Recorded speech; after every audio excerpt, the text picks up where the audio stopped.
আসসালামু আলাইকুম ভিউয়ার্স, আশা করি সবাই ভালো আছেন। সবসময় নিজের শরীরের দিকে খেয়াল রাখবেন।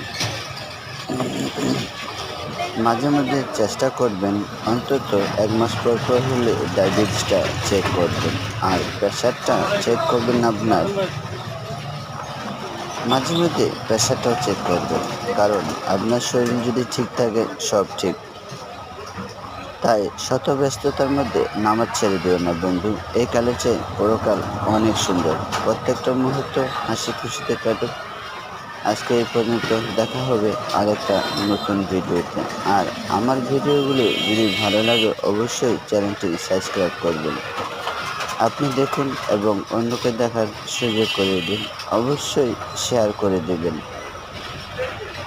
আপনি দেখেন অন্যকে দেখার সুযোগ করে দিতে হলে কি করতে হবে? অবশ্যই শেয়ার করে দিবেন। প্রত্যেকটা মুহূর্ত আমাদের ইম্পর্টেন্ট। সবাই ভালো থাকবেন, সুস্থ থাকবেন, নিজের শরীরের দিকে খেয়াল রাখবেন। শত ব্যস্ততার মধ্যে নামাজ ছেড়ে দিও না বন্ধু। এই কালের চেয়ে পরকাল অনেক সুন্দর। আসসালামু আলাইকুম মানুষের রাহমাতুল্লাহি ওয়া 120/80 থাকলে পারফেক্ট, বুঝতে পারছেন? আর এখন অনেক লোক